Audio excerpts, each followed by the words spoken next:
Hello everyone, welcome to my channel learn physics slowly. আজকে তোমাদের polarisation of light অর্থাৎ আলো সমাবর্তন অধ্যায়ের দুটি ইম্পর্টেন্ট সূত্র বাকি আছে, অর্থাৎ মলাস ল এবং ব্রুস্টার ল। এই দুটো সূত্র আমরা আজকে সম্পূর্ণ ব্যাখ্যা করব। তাহলে প্রথমে হচ্ছে মলাস ল। তো মলাস ল হচ্ছে কি বলছে যে আমরা জেনে এসেছি কী এর আগে, যে অসমবর্তিত আলো কাকে বলে। অসমবর্তিত আলো কাকে বলে? যে আলো সমস্ত দিক দিয়ে নির্গত হয়, যেমন হচ্ছে সূর্যের আলো, টর্চের আলো। আর সমবর্তিত আলো কি? যখন কোনো অসমবর্তিত আলোর সামনে কোনো ক্রিস্টাল লাইক টুরম্যালিন ক্রিস্টাল রাখা হয়,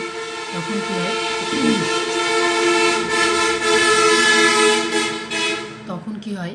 ওই ক্রিস্টাল শুধুমাত্র একটা ডিরেকশনে লাইটকে নির্গত হতে অ্যালাউ করে, অন্য বাকি ডিরেকশনের আলোগুলোকে শোষণ করে নেয়। এবং একটা দিক সম্পন্ন যে আলো, সেই আলোটাকে আমরা কি বলবো? সমবর্তিত আলো বা পোলারাইজড আলো। এবং আমরা এটাও জেনেছি যে আনপোলারাইজড বা অসমবর্তিত আলোর ক্ষেত্রে আমরা জানি যে ওর তীব্রতা খুব বেশি, কারণ যেহেতু সমস্ত দিক থেকে নির্গত হয়। কিন্তু পোলারাইজড বা সমবর্তিত আলোর যেহেতু একটি মাত্র দিক থেকে আলো নির্গত হয়, তাই সমবর্তিত আলোর ক্ষেত্রে আমরা জানি যে ইন্টেন্সিটি বা তীব্রতা হচ্ছে অনেক লেস বা কম হয়। ঠিক আছে? তাহলে মলাস লটা দেখো কি বলছে, যে আমরা জানি যে আনপোলারাইজড লাইটের ইন্টেন্সিটি আমরা জানি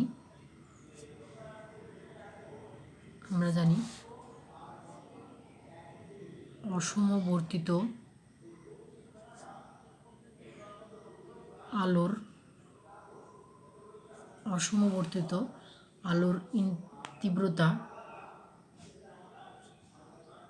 তীব্রতা বা ইন্টেন্সিটি, ঠিক আছে, একই কথা।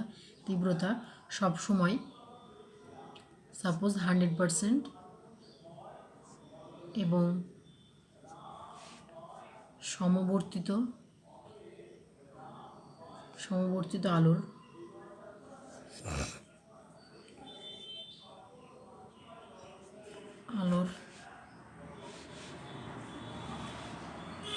সামনে কোনো পোলারাইজার বা সমবর্তক, ঠিক আছে, বাংলার মানেটা বলে দিয়েছি, পোলারাইজার রাখলে সেটা পোলারাইজড লাইটকে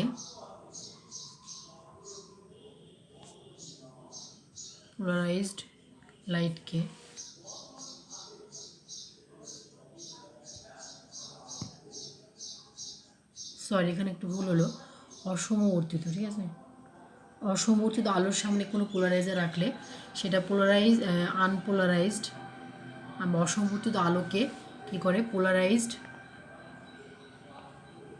পোলারাইজড বা সমবর্তিত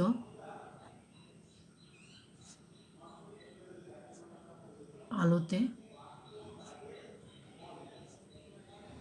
পরিণত করে।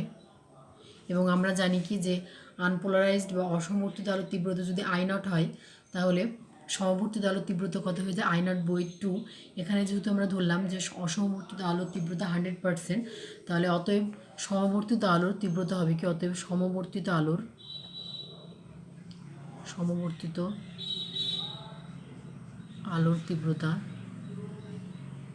তীব্রতা হয় সমান 50%, ঠিক আছে।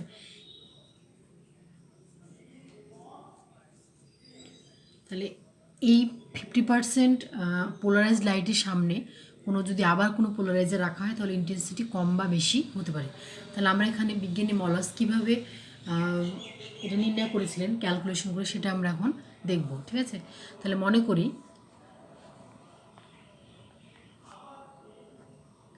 করি A0 তীব্রতা সম্পন্ন কোনো পোলারাইজড লাইটের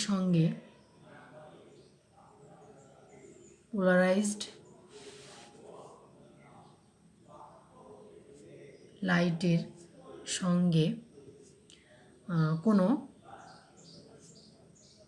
পোলারাইজার বা সমবর্তক থিটা কোণে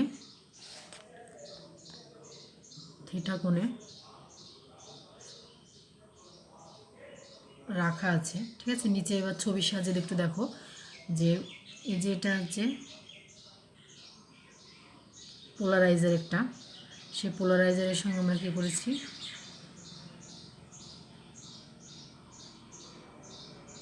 এ নট তীব্রতা সম্পন্ন কোনো পোলারাইজ লাইটের সঙ্গে আমরা কোনো পোলারাইজারকে থিটা কোণে রেখেছি।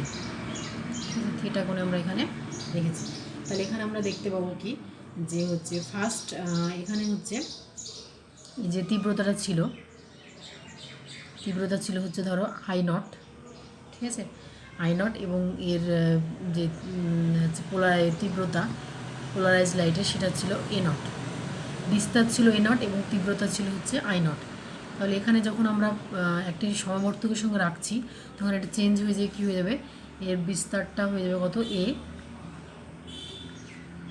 এবং এটা সমানুপাতিক হয়ে যাবে কি আই সমানুপাতিক স্কোয়ার। আমরা জানি যে বিস্তার হচ্ছে কি তীব্রতার সঙ্গে হচ্ছে বিস্তারের বর্গের সমানুপাতিক একটা সম্পর্ক আছে, অর্থাৎ বিস্তার সমানুপাতিক তীব্রতার হোল স্কোয়ার। ঠিক আছে, এরপর তাহলে এখানে আই সমানুপাতিক কী হচ্ছে স্কোয়ার হচ্ছে। তাহলে এরপর যদি আমরা থিটার মান ক্রমশ বাড়াতে থাকি তাহলে এখানে একটা কী কন্ডিশন, এখানে থিটা যত বাড়বে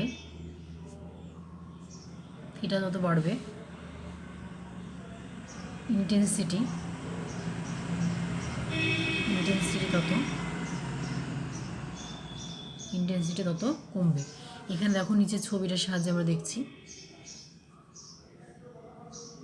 এ নট, এখানে আমরা অ্যাঙ্গেল বাড়াচ্ছি, বাড়িয়ে এখানে আমরা কী করলাম, থিটা ড্যাশ করলাম।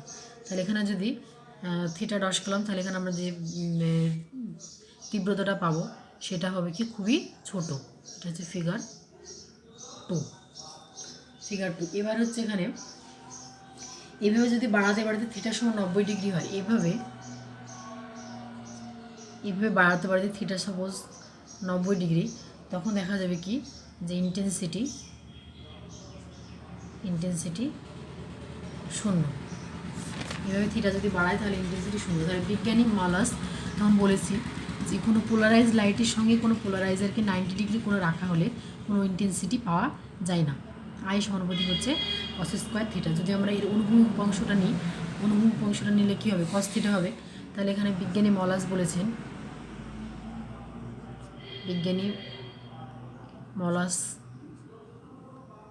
বলেছেন কোনো পোলারাইজড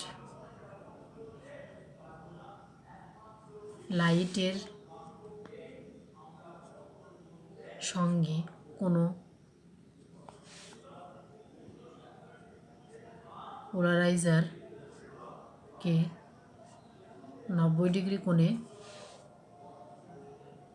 90 ডিগ্রি কোণে রাখলে কোনো ইন্টেন্সিটি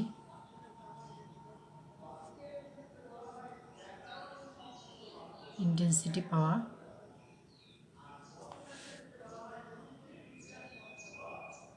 যায় না। তাহলে এখান থেকে আমরা লিখতে পারি যে আই সমানুপাতিক হচ্ছে cos স্কোয়ার থিটা, অর্থাৎ তীব্রতা সমানুপাতিক হচ্ছে কি থিটার সঙ্গে। অর্থাৎ এখানে এটা যদি আমরা অনুভূমিক অংশটা নিই তাহলে কিন্তু cos থিটা আসছে। ঠিক আছে, অনুভূমিক অংশটা নিলে cos থিটা আসছে। তাহলে এখানে দেখতে পাচ্ছি যে তীব্রতা সমানুপাতিক হচ্ছে কি cos স্কোয়ারের থিটা, অর্থাৎ থিটার সঙ্গে পরিবর্তন হচ্ছে। তাহলে আমরা এখান থেকে ফিগার থেকে যদি পাই, ফিগার 1 নম্বর ফিগার থেকে যদি আমরা পাই তাহলে আমরা কি লিখতে পারবো,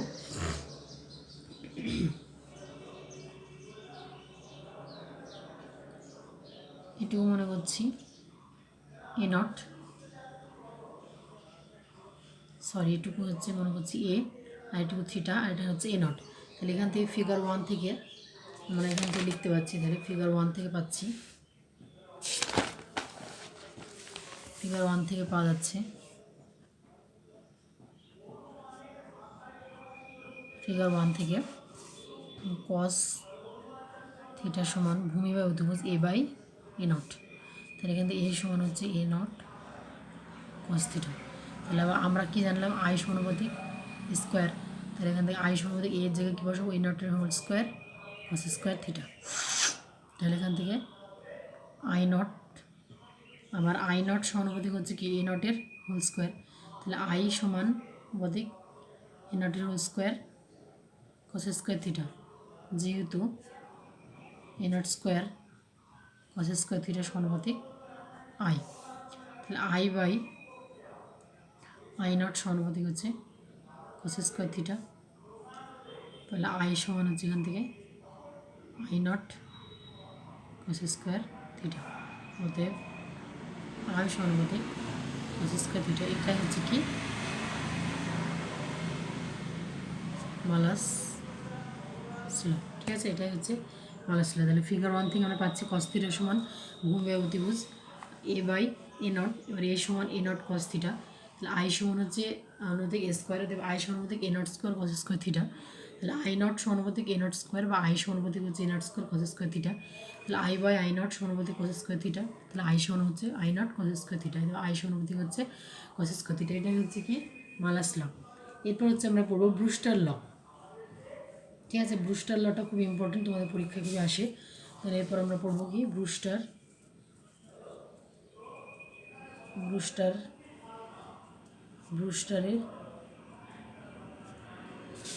সূত্র।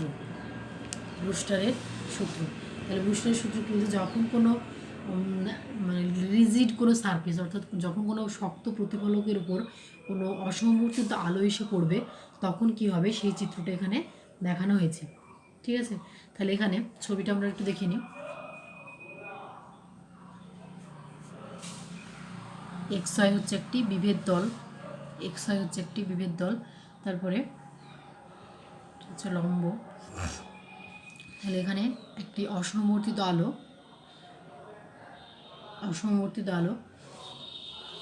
অসমবর্তিত আলো মানে কি তার দুই দিকে ডিরেকশন থাকবে, একটা হচ্ছে অনুভূমিক, একটা হচ্ছে এগুলো হচ্ছে উল্লম্ব,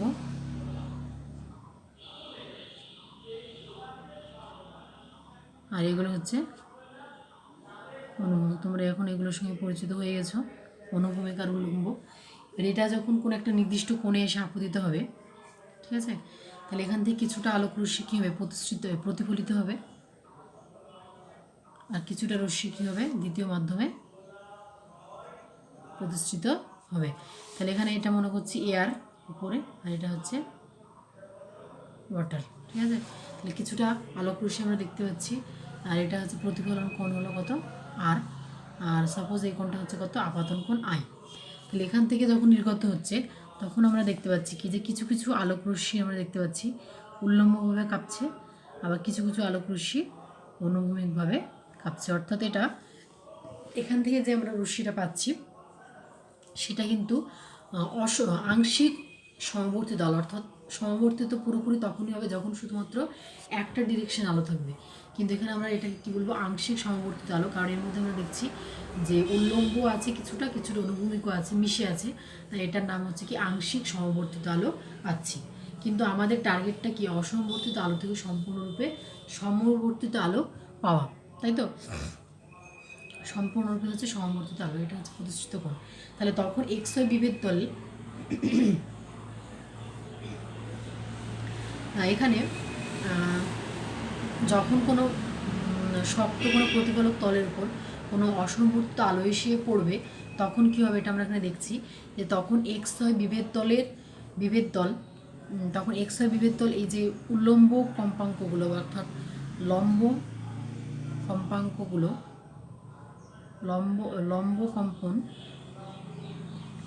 কম্পনগুলোকে শোষণ করে এবং এই বিভেদ তল এই লম্ব কম্পনগুলো ভাইব্রেশনগুলোকে বাইরে বের করতে পারবে না, কারণ এই লম্বভাবে ভাইব্রেশন করার জন্য এগুলি বিভেদ তল আটকে যায় এবং তখন শুধুমাত্র অনুভূমিক ভাইব্রেশনগুলি বাইরে বেরিয়ে পড়ে।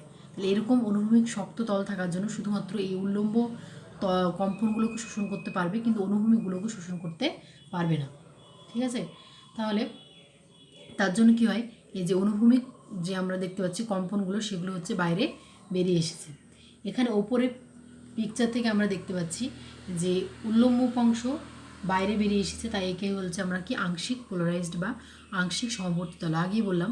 তাহলে এখানে আমরা দেখতে পাচ্ছি কি যে এটা শক্ত প্রতিফলক একটা তল হওয়ার জন্য, একটা বিভেদ তল হওয়ার জন্য কী করছে, উল্লম্ব অংশগুলোকে শোষণ করে নিচ্ছে, কিন্তু অনুভূমিকগুলোকে শোষণ করতে পারছে না।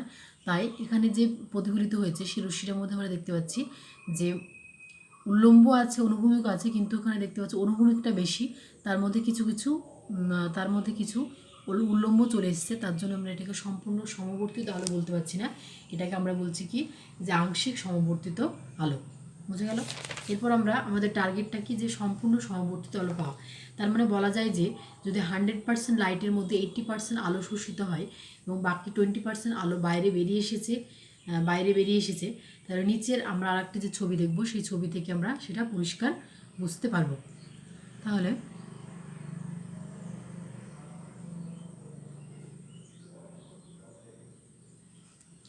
এখানে দেখো আরেকটি ছবি,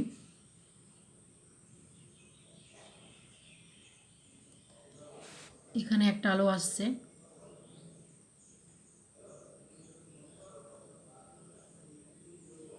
এটা হচ্ছে নাম হচ্ছে কি অসমবর্তিত আলো। এবারে এই অসমবর্তিত আলোটা যখন এখানে আপতিত হচ্ছে, তারপরে যখন এখান থেকে নির্গত হচ্ছে, তখন আমরা দেখতে পাচ্ছি একটা চিত্র কি, যে সম্পূর্ণ আলোগুলো হচ্ছে কি একটা ডিরেকশনে নির্গত হচ্ছে, অর্থাৎ এটাকে আমরা বলছি কি সম্পূর্ণ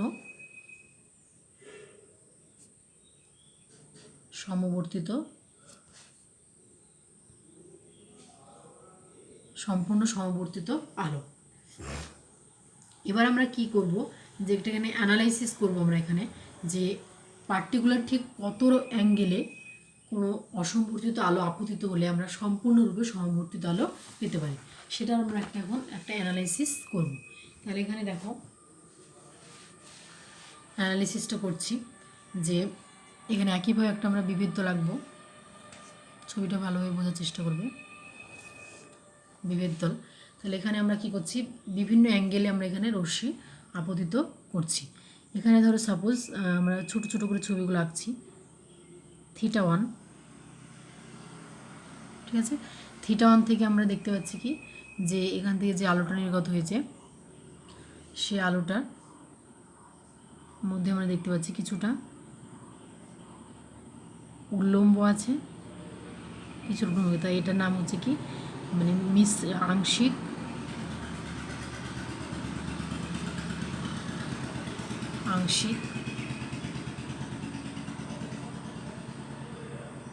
আংশিক সমবর্তিত আলো, ঠিক আছে। তারপরে যদি আমরা একটু কোণটা বাড়াচ্ছি θ2, তাহলে θ2 থেকে আমরা দেখতে পাচ্ছি কি যে আরেকটি যে আমরা আলো পাচ্ছি সেটা ক্ষেত্রে দেখছি মানে প্রায় সমবর্তিত আলো, অর্থাৎ এখানে আমরা দেখতে পাচ্ছি কি যে প্রায় সমবর্তিত আলো, মানে হয়তো একটা উল্লম্ব এবং বাকিগুলো সবই হচ্ছে কি অনুভূমিক। এবং যখন আমরা আবার ফার্দার কোণ θ3 ইনক্রিজ করছি, তাহলে θ3 ইনক্রিজ করার জন্য আমরা আর একটা যে রশ্মি পাচ্ছি সেটা আমরা দেখতে পাচ্ছি কি যে সম্পূর্ণ সমবর্তিত আলো, এবং সেখানে কি থাকছে সম্পূর্ণ একটা নির্দিষ্ট ডিরেকে কি থাকছে আমাদের আলোগুলো থাকছে, এটা হচ্ছে কি সম্পূর্ণ সমবর্তিত আলো। এটাকে আমরা কি বলবো তাহলে সম্পূর্ণ সমবর্তিত আলো, অর্থাৎ যে নির্দিষ্ট কোণ, অর্থাৎ এখানে আমরা দেখতে পাচ্ছি যে থিটার মান বৃদ্ধির সঙ্গে সঙ্গে আলোর পোলারাইজেশনের মাত্রা বাড়ছে এবং দেখা যাচ্ছে একটা নির্দিষ্ট অ্যাঙ্গেল, অর্থাৎ θ3 এর জন্য পোলারাইজেশন 100% হচ্ছে বা সম্পূর্ণ সমবর্তিত হচ্ছে। তাই এই অ্যাঙ্গেলকে আমরা কি বলবো যে হচ্ছে অ্যাঙ্গেল অফ পোলারাইজেশন বা হচ্ছে আইপি।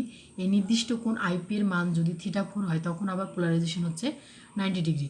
তাহলে এখানে এই যে অ্যাঙ্গেল, এই যে θ3, এই θ3 অ্যাঙ্গেলকে আমরা কি বলবো, θ3 অ্যাঙ্গেলকে আমরা বলবো সমাবর্তন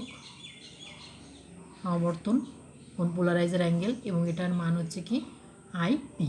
তাহলে এখানে যদি আমরা ছবিতে এটার নাম দিই, তাহলে এখানে ছবিটা এটার নাম হয়ে যাবে কি আইপি। যদি এখানে সাপোজ আমরা এটা সম্পূর্ণ সমবর্তিত আলো পেতাম তাহলে এটার মান কত হতো আইপি।